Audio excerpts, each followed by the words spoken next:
Okay, thank you. হ্যাঁ, প্রতিদিনই মনে পড়ে, বুঝছেন, 10 মিনিট যাওয়ার পরে। হ্যাঁ, থ্যাংক ইউ মনে করে দেওয়ার জন্য। আচ্ছা, রাইটিংটা কি আমরা একটু আগে বুঝে নেই। রাইটিংটা হচ্ছে আপনার বাকি তিনটা মডিউল, এক্স্যাক্টলি তিনটা না, দুইটা মডিউল, মানে লিসনিং রিডিং এর পরে at the end of the hours. For example, আপনাদের এক্সাম গুলো শুরু হবে, মেইন এক্সাম আসলে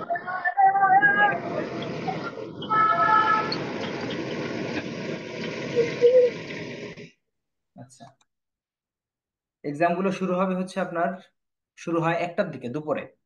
প্রথমে লিসনিংটা 40-45 মিনিটের মতো চলবে। দেন স্টার্টস রিডিং, এটা 1 ঘন্টা। দেন স্টার্টস রাইটিং। তার মানে মোটামুটি 2 ঘন্টা এক্সাম দেওয়ার পরে রাইটিং মডিউলটা শুরু হয়। তো এই জন্য এই 2 ঘন্টার প্রেশার, স্ট্রেস, এটা কিন্তু রাইটিং এর উপরে এসে পড়ে, কারণ আপনি ক্লান্ত, মেন্টালি ফিজিক্যালি বোথ ক্লান্ত থাকেন। ওইটা আবার রাইটিং এ ইম্প্যাক্ট ফেলে, এই জন্য রাইটিং এর স্কোরটা খারাপ হয় বেশিরভাগ স্টুডেন্টদের। ইভেন যারা 8 পায়, 7.5 পায়, তাদের রাইটিং এ আসে 6। মানে তারা রাইটিং এ যে খারাপ, বিষয়টা এরকম না, তবে ওই যে একটা প্রেশার, একটা স্ট্রেস, মনোটনি, এগুলো চলে আসে। এই জন্য আমাদের মেন্টালি প্রিপেয়ার থাকতে হবে যে হ্যাঁ, রাইটিংটা আমার লাস্টে হচ্ছে, আমি রাইটিং এ ফুল এনার্জি নিয়ে, হ্যাঁ, এক্সাম শুরু, এটা ফিল করার চেষ্টা করব। এই প্র্যাকটিসটা আসলে মানে বাসায়, তারপরে হচ্ছে মক টেস্টে, এগুলো করতে করতে তারপরে মেন এক্সামে পারফরমেন্সটা ভালো করা যাবে। ওকে, তাহলে প্রথম ইনফরমেশন হচ্ছে আমাদের রাইটিংটা একদম লাস্টে হবে। এজন্য রাইটিং এ আমাদের মেন্টালি এবং ফিজিক্যালি স্ট্রং থাকতে হচ্ছে। সেকেন্ড, রাইটিং এ কি কি থাকে? রাইটিং এ আপনাদেরকে যে কোশ্চেন দেওয়া হবে সেখানে 2টা টাস্ক ভাগ করা থাকবে। যেমন এখানে আপনারা লেখা দেখতে পাচ্ছেন, আইএলটিএস রাইটিং টাস্ক 2। ওকে, 2টা টাস্ক ভাগ করা থাকবে। ভাগ করা বলতে, টাস্ক 1 যেটা, সেটাতে আপনার এক ধরনের লেখা লিখতে হবে। টাস্ক 2 যেটা, সেটাতে আর এক ধরনের লেখা লিখতে হবে। মানে টাস্ক 1-এ আপনাকে একটা, যদি একাডেমিক ক্যান্ডিডেট হন, তাহলে আপনাকে একটা গ্রাফ বা চিত্র আঁকতে দেওয়া হবে। আঁকতে দেওয়া হবে না, সরি, লিখতে দেওয়া হবে। আঁকা থাকবে। যেমন আপনাদের যেটা স্যাম্পল দেখাই। আহ, আচ্ছা, এই যে এরকম অনেকটা কোশ্চেনটা দেখতে এরকম, মানে আঁকা ঝোঁকা, এরকম বিভিন্ন সাল টাল দেওয়া থাকে। হ্যাঁ, এই যে পার্সেন্টেজ, সাল, এরকম একটা চিত্র থাকবে বিভিন্ন ডেটা দিয়ে। ওইটাকে 150 ওয়ার্ডে লিখতে হবে। হ্যাঁ, এটা হচ্ছে রাইটিং টাস্ক 1। রাইটিং টাস্ক 1 নিয়ে আজকে আমরা মূলত কথা বলবো না, রাইটিং টাস্ক 2 নিয়ে কথা বলবো। রাইটিং টাস্ক 2 তে চলে আসি। রাইটিং টাস্ক 1 আর 2, এই দুইটার মধ্যে কেন, হ্যাঁ রফিক স্যার, হ্যাঁ হ্যালো, যাবে, একটু প্রিপারেশন নিতে হবে আর কি।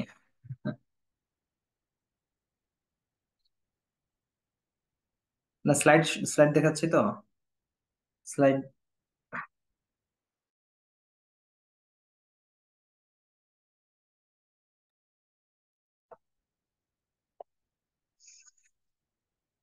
আচ্ছা, তাহলে রাইটিং টাস্ক 2, রাইটিং টাস্ক 1 যেটা, সেটাতে আমরা 150 ওয়ার্ড লিখি। 150 ওয়ার্ড আপনার 20 মিনিট সময়, 20 মিনিটে আপনার 150 ওয়ার্ড প্রেজেন্ট করতে হয়। আর রাইটিং টাস্ক 2 তে 250 ওয়ার্ড লিখতে হয়। সাজেস্টেড টাইম হচ্ছে 40 মিনিট। দ্যাট মিনস আপনার টোটাল রাইটিং এ 400 ওয়ার্ড লিখতে হবে মিনিমাম। আর 400 ওয়ার্ড লেখার জন্য 1 ঘন্টা সময় দেওয়া হবে। ঠিক আছে, ওকে। এখন রাইটিং টাস্ক 2 তে কি থাকে? রাইটিং টাস্ক 1-এ তো একটা গ্রাফ থাকে, যেরকম একটা চিত্র দেখালাম ওরকম। আর রাইটিং টাস্ক 2 তে কোয়েশ্চেন থাকে, যে কোয়েশ্চেনটা এই ধরনের 8টা টাইপ থেকে যে কোনো একটা টাইপ হবে। এটা আমরা আজকে ডিটেলস আলোচনা করব। আর রাইটিং টাস্ক 1 যখন ক্লাস শুরু করবো, সেদিন আবার ওইটা ডিটেলস আলোচনা করবো। তাহলে মূল কথা, রাইটিং কে যদি আমরা এক কথায় বলি, 1 ঘন্টার একটা টেস্ট, 400 ওয়ার্ড মিনিমাম লিখতে হয় 2টা টাস্কে ভাগ করে। সেই 2টা টাস্ক 2 থেকে আজকে আমরা শুরু করছি ফার্স্ট ক্লাসটা, ঠিক আছে? এখন টাস্ক 2টা বুঝবো আমরা। টাস্ক 2 তে আপনাকে একটা স্টেটমেন্ট দেওয়া হবে, একটা কোশ্চেন দেওয়া হবে।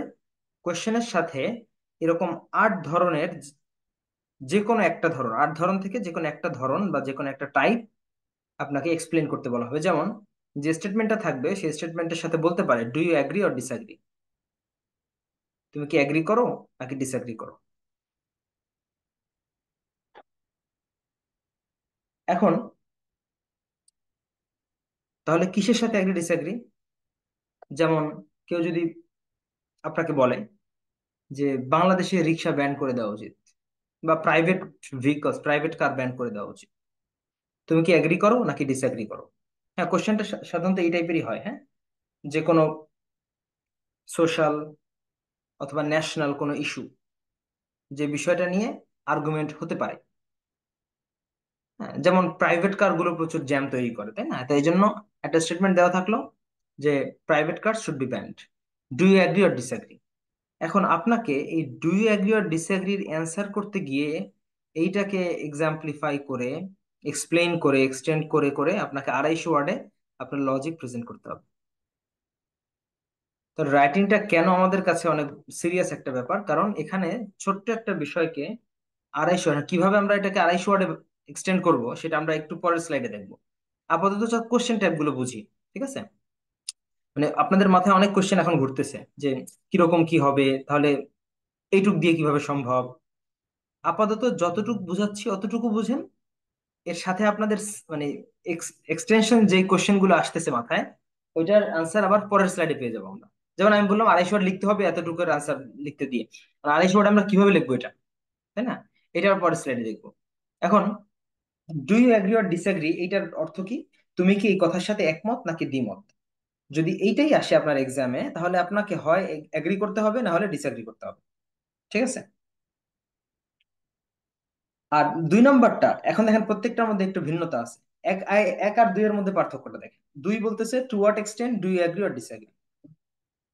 তাহলে উপরে বলছিল শুধু do you agree or disagree, এখানে আবার বললো to what extent do you agree. Question এখন একটাই, চিন্তা করেন কোশ্চেনটা কি। ওই যে প্রাইভেট ভেহিকলস, এটাকে আমরা সামনে রাখি।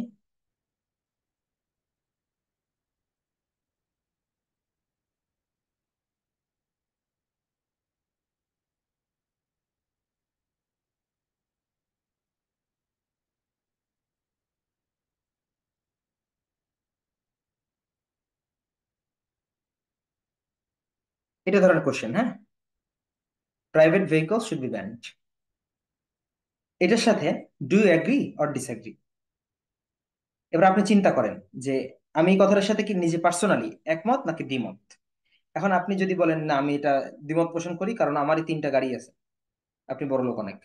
তো এখন যার ব্যক্তিগত গাড়ি আছে সে তো কখনো এটার সাথে একমত করবে না। কারণ কি কারণে ব্যান করা উচিত না, এটার লজিক আপনার কাছে থাকতে হবে। আর যাদের কাছে এটা থাকে না, তারাই আসলে 250 ওয়ার্ড লিখতে পারে না, অথবা উল্টাপাল্টা লেখে, কারণ তার কাছে সাজানো গোছানো কোনো অ্যান্সার নাই। তো যার কাছে সাজানো গোছানো অ্যান্সার নাই, সে রাইটিং এ খারাপ করে। আর যে রাইটিং আসলে লিখতে পারে না, সে তো আসলে বিদেশে গিয়ে একটা ভার্সিটিতে হোক বা একটা কর্মক্ষেত্রে হোক, সে লেখালেখির কাজটা পারবে না। তার লেখার এবিলিটি, মানে চিন্তা করে একটা বিষয়কে প্রেজেন্ট করা, এই এবিলিটিটাকে তারা জাজ করে নিচ্ছে আপনার রাইটিং দিয়ে, সেটা তারা ফেল করছে। এই টেস্টটাই হচ্ছে আইএলটিএস এর রাইটিং টেস্ট, যে আপনি আসলে একটা আম, আলোচনার বিষয় যেটাকে আপনি লেখার মাধ্যমে পক্ষে বিপক্ষে যুক্তি দিয়ে, উদাহরণ দিয়ে এক্সপ্লেইন করে কতটুকু সাজিয়ে গুছিয়ে লিখতে পারেন। ঠিক আছে? সেই ক্ষেত্রে আমাদের গ্রামার একটা বিষয় থাকবে, ওইটা আবার আমি যাব যে আপনাদের লেখায় কি কি বিষয় মার্ক করা হবে, কোথায় ভুল করলে কতটুকু মার্ক কাটা যাবে, এগুলোর আলোচনা সামনে আসবে। আপাতত রাইটিংটা আমরা চিনি। তাহলে কোশ্চেন দেখলাম একটা, যে do you agree or disagree, হয় আপনি এগ্রি করবেন অথবা ডিসএগ্রি, মানে এখানে যে কোনো একটা পক্ষ নিতে হবে। কিন্তু 2 নম্বরে to what extent do you agree or disagree যদি হয়, এখানে আপনি ডু ইউ এগ্রির সাথে যে টু হোয়াট এক্সটেন্ট দেখতে পাচ্ছেন, এর মানে হচ্ছে কতটুকু। দ্যাট মিনস শুধুমাত্র এগ্রি ডিসএগ্রির সাথে আপনি চাইলে পার্শিয়ালি এগ্রি ডিসএগ্রি করতে পারেন। মানে আমি কিছুটা এগ্রি করি যে হ্যাঁ প্রাইভেট ভেহিকলস সীমিত করা উচিত, বা কিছু কিছু এলাকায় ব্যান করা উচিত। হ্যাঁ, ধরেন বলেন যে ঢাকা সিটিতে ব্যান করা, আপনি এটা নিজে থেকে দিলেন, তাহলে আপনি কিছুটা এগ্রি করলেন কোশ্চেনের সাথে। আর ডিসএগ্রি কিভাবে করলেন? কিছুটা এগ্রি করার মানে হচ্ছে কিছুটা ডিসএগ্রিও তো হয়ে গেল অটোমেটিক, যে হ্যাঁ আমি পুরা বাংলাদেশে বা পুরা দেশে দেশব্যাপী ভেহিকলকে, প্রাইভেট ভেহিকলকে ব্যান করার পক্ষে না, কারণ তাতে কিছু সমস্যা আছে, ওইটা আবার এক্সপ্লেন করলেন। তাহলে 2 নম্বরটাতে আপনার অপশন বেশি দাঁড়ালো, যে আপনি চাইলে কিছুটা এগ্রি এবং কিছুটা ডিসএগ্রি করে নিতে পারেন। একে আবার এই সুযোগটা নাই। ঠিক আছে? একে হচ্ছে আপনার একটা অপিনিয়ন, দুইয়ে হচ্ছে 2টা অপিনিয়ন। চাইলে দুই আবার যে কোনো একটা পক্ষ সাপোর্ট করা যায়, মানে টু হোয়াট এক্সটেন্ট মানে কতটুকু এগ্রি করো। আপনি বললেন আমি টোটালি এগ্রি করি, এটা আপনার ইচ্ছা, বা টোটালি ডিসএগ্রি করি, এটা আপনার ইচ্ছা। দুইয়ে তাহলে অপশন দাঁড়াচ্ছে তিনটা, আইদার কিছুটা এগ্রি আর কিছুটা ডিসএগ্রি, অথবা সম্পূর্ণ এগ্রি অথবা সম্পূর্ণ ডিসএগ্রি। ওকে, আচ্ছা, এটা হচ্ছে প্রথম দুইটার জন্য question, private vehicle should be banned, এটার সাথে। এখন এখন 3 নাম্বারটা, discuss both views and give your opinion. এখন 3 নাম্বারটা যদি হয়, তাহলে দুইটা ভিউ থাকতে হবে। এই যে বোথ ভিউজ আছে মানে হচ্ছে আপনার কোশ্চেনে দুইটা ভিউ থাকবে। দুইটা ভিউ বলতে, এই যে এখানে একটা ভিউ আছে, ধরেন private vehicles should be band, এটা একটা ভিউ,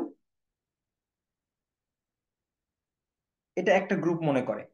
এর সাথে যুক্ত হবে আরেকটা, ধরেন আরেকটা মত হচ্ছে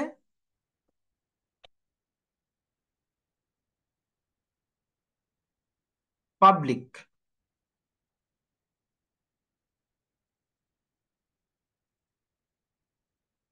ট্রান্সপোর্টস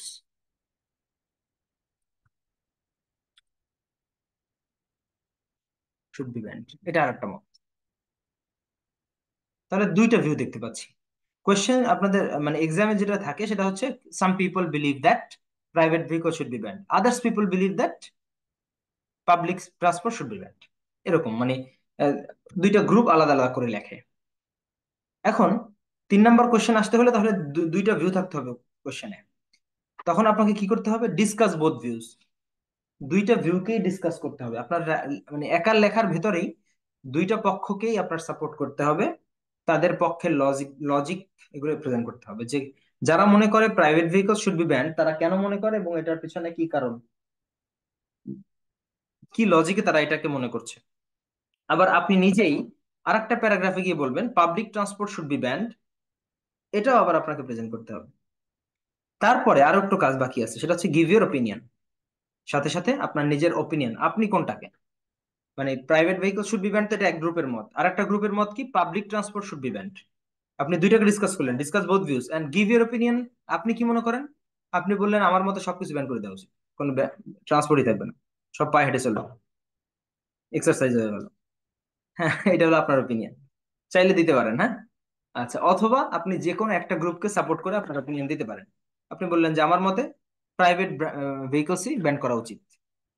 ওকে, অথবা আপনি বলতে পারেন আমার মতে কোনোটাই ব্যান করা উচিত না, এটাও বলতে পারেন।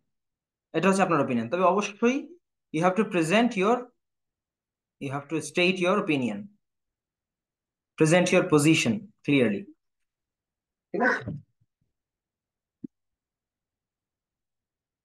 তাহলে 3 পর্যন্ত বুঝতে পেরেছি সবাই? সবাই একটু না বুঝলে বলবেন, ঠিক আছে? না কেউ যদি ক্লিয়ার না হন যে 2 নাম্বারটা বুঝি নাই বা 1 নাম্বারটা বুঝি নাই বা 3 নাম্বারটা বুঝি নাই, তাহলে স্যার, বলেন।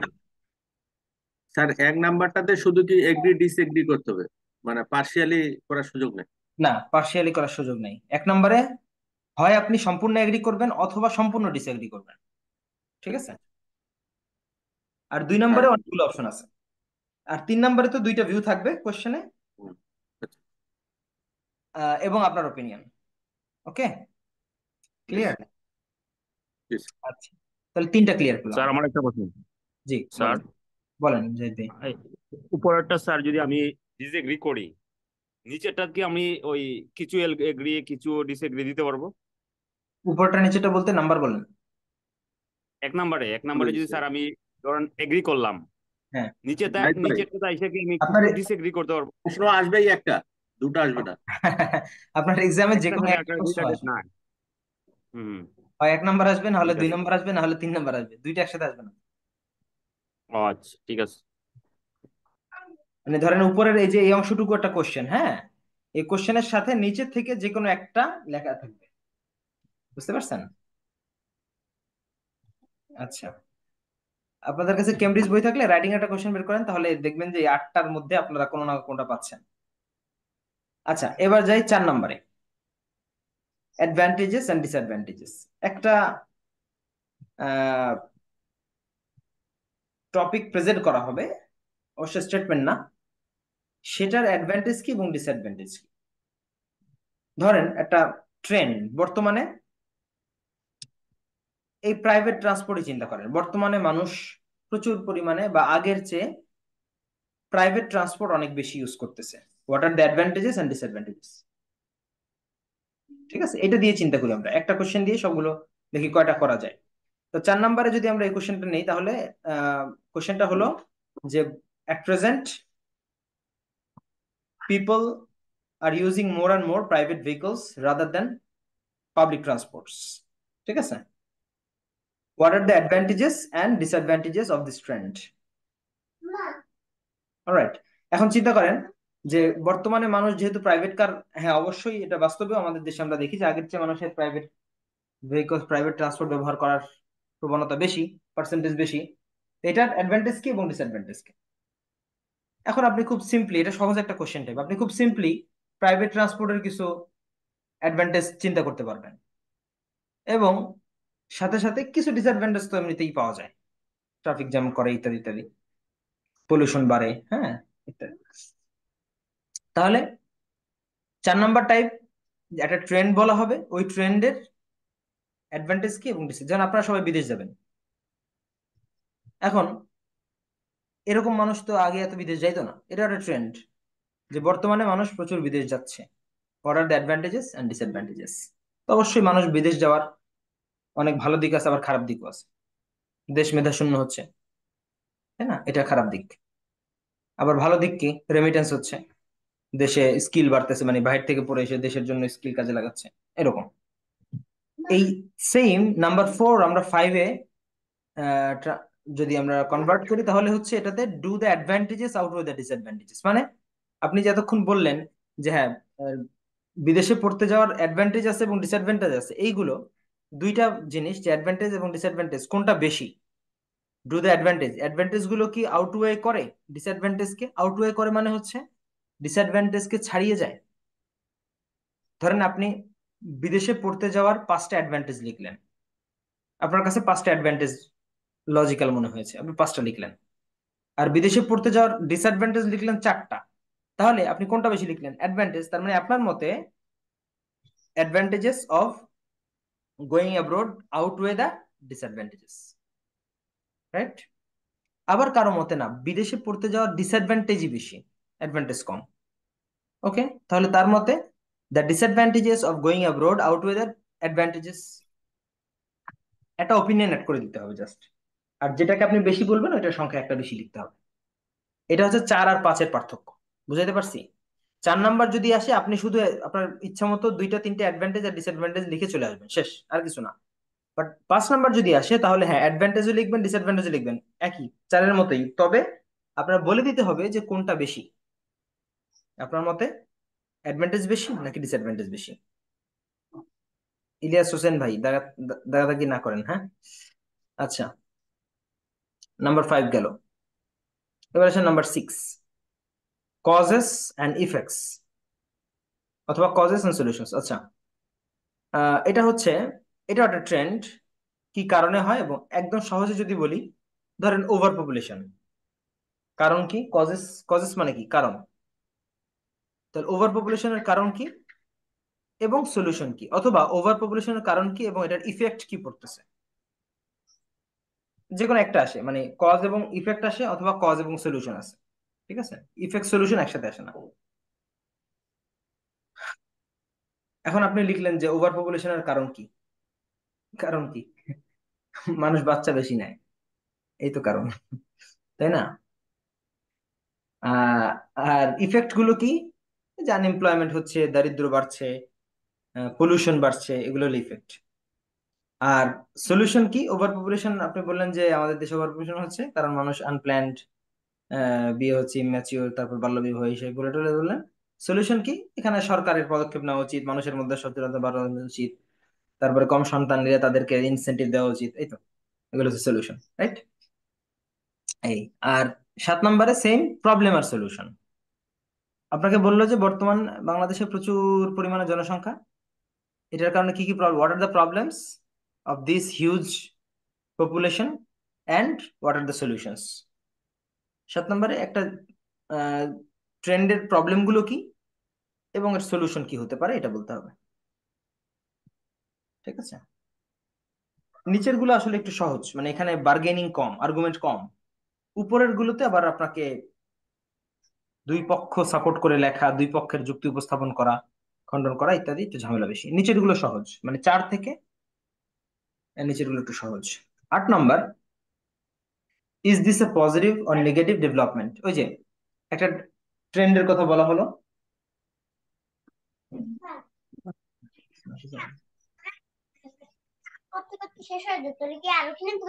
হ্যাঁ কি হয়েছে? আচ্ছা, is this a positive or negative development? এখন একটা ট্রেন্ডের কথা বললো যে বর্তমানে more and more people are migrating abroad for education and for jobs and immigration. Is this a positive development or negative development? এই যে মানুষ এত পরিমাণে বিদেশ যাচ্ছে, এটা কি পজিটিভ নাকি নেগেটিভ?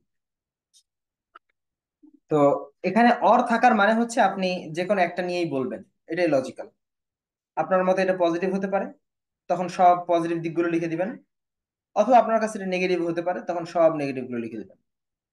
তবে আমাদের লিমিট কিন্তু 250 ওয়ার্ড হতেই হবে মিনিমাম। ওকে, এই হচ্ছে টোটাল 8টা টাইপ। এখন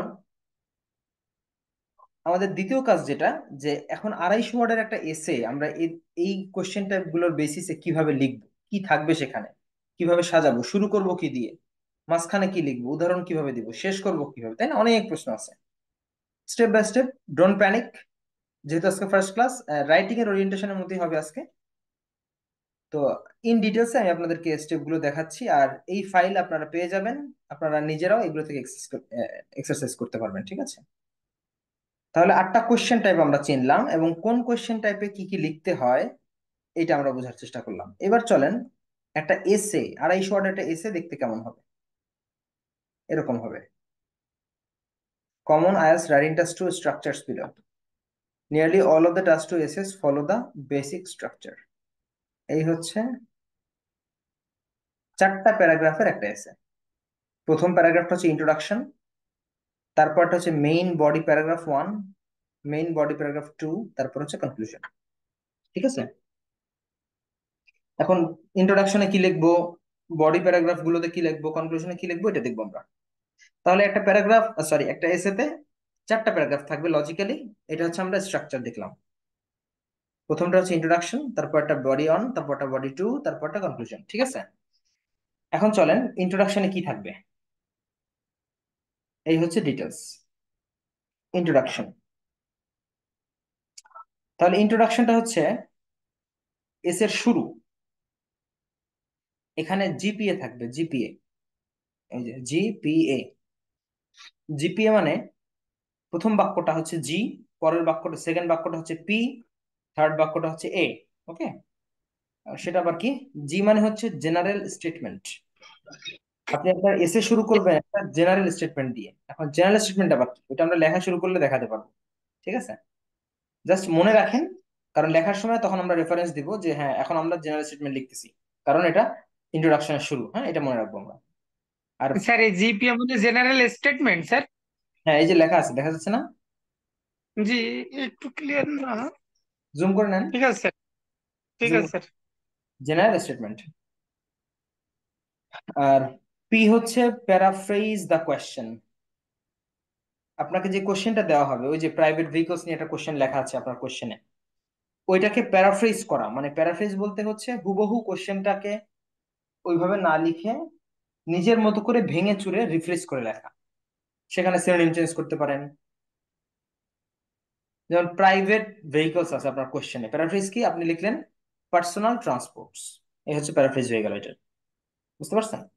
প্রাইভেট ভেহিকলস হচ্ছে আপনার কোশ্চেনে দেওয়া আছে, এবং ওই জিনিসটাকে আপনি আপনার মতো করে চেঞ্জ করলেন কি personal transport, personal cars or other mode of transports. এটা হচ্ছে প্যারাফ্রেজ। এরকম আরো অনেক রকম প্যারাফ্রেজ হয়, তার উদাহরণ দিলাম ছোট করে। হ্যাঁ, এই প্যারাফ্রেজ করতে পারা হচ্ছে আপনার ইংলিশের গভীরতাকে শো অফ করা, যে আপনি আসলে আপনার ডেপথ ভালো, আপনি অনেক ওয়ার্ড জানেন, আপনি বাক্যকে ভেঙে চুরে লিখতে পারেন। এটা আপনার রাইটিং এর একটা স্কিল, দক্ষতা, এফিসিয়েন্সি। হ্যাঁ, এটা প্যারাফ্রেজ দ্য কোয়েশ্চেন। তারপরে 3 নাম্বার হচ্ছে অ্যান্সার স্টেটমেন্ট। ওই যে কোয়েশ্চেনটা করা আছে যে আপনি কি এটার সাথে একমত না দ্বিমত, তাহলে আপনি ওটার উত্তর দিবেন একটা, ওইটাও ইন্ট্রোডাকশন আর 3 নম্বর বাক্যে দিয়ে দিতে হবে। তাহলে ইন্ট্রোতে আমরা কি কি পাচ্ছি? General statement, paraphrase the question এবং আনসার স্টেটমেন্ট। 3টা বাক্য, সবাই মুখস্থ রাখবো এটা।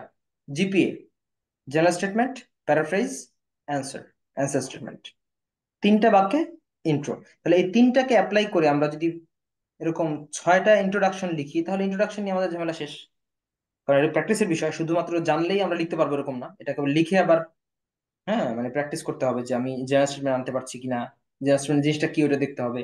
প্যারাফ্রেজ 10টা দেখলে তখন বুঝবো যে হ্যাঁ এইভাবে লিখতে হয় প্যারাফ্রেজটা।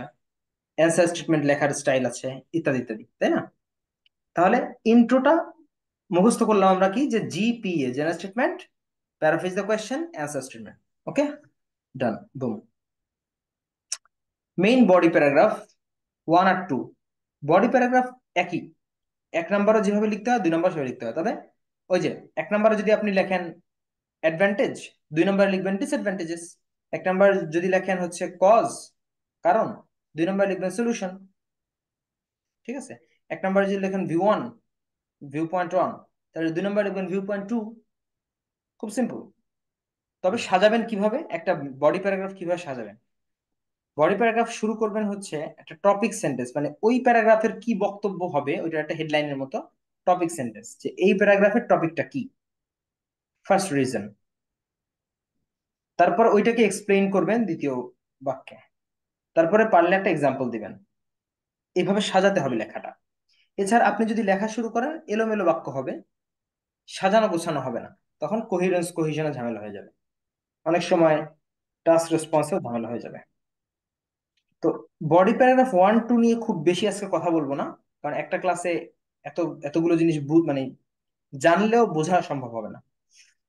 আর কনক্লুশন হচ্ছে আপনার উপরে যা যা লিখছেন ওইটাকে সামারি করে লেখা। তাহলে মূল কথা, ইন্ট্রোডাকশনটাকে যদি আজকে আমরা শিখি, এই যে জিপিএ, তাহলে প্রথম ক্লাসের হক আদায় হয়ে যাচ্ছে আমাদের। জিপিএ, এখন আপনাদের রাইটিং এ কি কি জিনিস দেখা হয় আমি একটু সামারি করে বলে যাই। আপনাদের পাবলিক ভার্সন এটা ইয়াও পাওয়া যায়।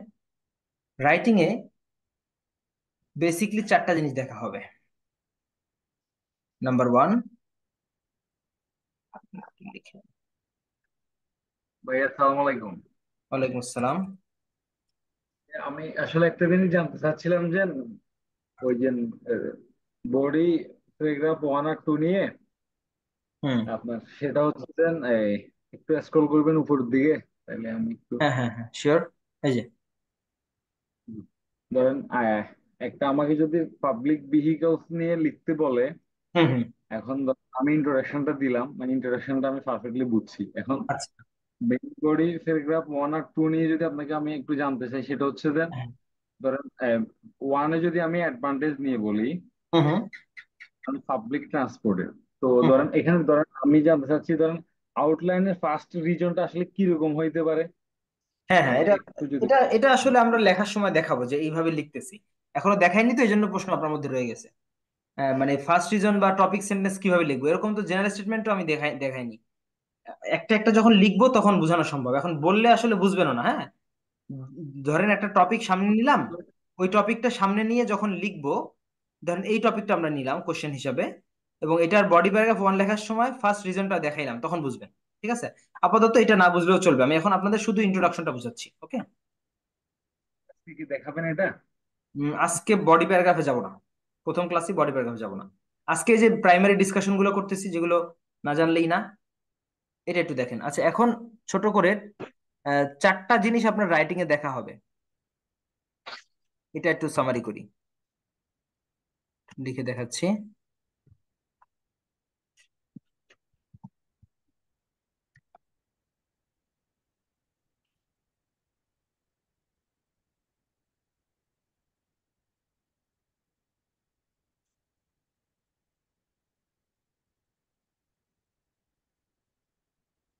আচ্ছা, সবাই দেখতে পাচ্ছেন এই লেখাটা? Task response, sir. Grammar, vocabulary, cohesion, coherence, এই 4টা জিনিস আপনার রাইটিং এ এক্সামিনাররা ধরে ধরে মার্ক করবে। টাস্ক রেসপন্স কি? টাস্ক রেসপন্স হচ্ছে আপনাকে যেই টপিকে লিখতে বলছে আপনি ওই টপিকের উপরে থেকে লিখছেন, নাকি আপনি লিখতে লিখতে কুমিরের রচনায় চলে গেছেন?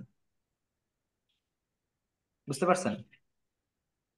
আবার গ্রামার যে জিনিসটা, এটাও আপনার গুরুত্বপূর্ণ, কারণ আপনার বাক্যটা যদি গ্রামাটিক্যালি কারেক্ট না হয়, তখন যে এক্সামিনার সে হয়তো পড়ে বুঝবে না। যেমন সিঙ্গুলার প্লুরালের ব্যাপার আছে, টেন্সের ব্যাপার আছে, অ্যাক্টিভ প্যাসিভের ব্যাপার আছে, হ্যাঁ, সাবজেক্ট ভার্ব এগ্রিমেন্টের ব্যাপার আছে, এগুলো গ্রামারের মধ্যে, এটা দেখবে। তাহলে যদি প্রথমটার কথা বলি, তাহলে এটা হচ্ছে 25% মার্ক, গ্রামারের জন্য 25% মার্ক। ভোকাবুলারি, আপনি যে শব্দগুলো লিখছেন, এই শব্দগুলোকে রিপিট হচ্ছে, অ্যাপ্রোপ্রিয়েট হচ্ছে, নাকি ভুলভাল হচ্ছে, নাকি বানান ভুল করতেছেন, এগুলো হচ্ছে ভোকাবের মধ্যে। আর কোহিশন কোহিরেন্স হচ্ছে আপনি যে লিখছেন, লেখাটা পড়ে সহজে বোঝা যায় কিনা এবং টপিকের সাথে কানেক্টেড আছে কিনা, মানে টপিককে প্রেজেন্ট করতে পারছেন কিনা। মানে আপনি যে উদাহরণ দিচ্ছেন, উদাহরণ পড়ে বোঝা যাচ্ছে যে হ্যাঁ এই জিনিসটাকে বলা হয়েছে এইভাবে। তাহলে এই 4টা জিনিস আপনার লেখায় মার্ক করা হবে। ধরেন আপনি একটা লেখা একটু একটু পর আপনাদের লিখতে দিব, এই যে এখন লিখতে দিব, আপনার লেখার মধ্যে যে টপিকে লিখতে দিছে ওইটা টপিকটা ঠিক রাখতে পারছেন কিনা, গ্রামারে ভুল হয়েছে কিনা, শব্দচয়ন ঠিক হয়েছে কিনা, লেখাটা পড়ে ইজিলি বোঝা যায় কিনা। এখন আমি আপনাদেরকে ছোট্ট করে একটা কাজ দিব, 10 মিনিট সময় থাকবে। সবাই এই টপিকে এই টপিকে একটা ইন্ট্রোডাকশন লিখেন, এই 3টে শব্দ ব্যবহার করে, যার যা ইচ্ছা। আমি জাস্ট আপনাদের সর্বোচ্চ 30 ওয়ার্ড হবে, এর বেশি লেখার দরকার নেই, 30 ওয়ার্ডের মতো, এই জেনারেল জিপিএ এটা ফলো করে। এখন আপনি বলতে পারেন যে আমি তো কখনো লিখি নাই বা কিছু, আপনার যা মনে হয় এই টপিকটাকে সামনে নিয়ে আপনি 30টা ওয়ার্ড লেখেন। Private vehicle should be band, public transport should be band, দুইটা ভিউ। এখন থেকে 10 মিনিট সময় কাউন্ট করছি আমি। আপনারা এর মধ্যে লিখে ই করবেন, মানে টাইপ করে লিখবেন, ফোনে টাইপ করে লিখে আপনাদের যে হোয়াটসঅ্যাপ গ্রুপ ওইখানে পাঠাবেন, মানে হোয়াটসঅ্যাপ গ্রুপেই টাইপ করেন।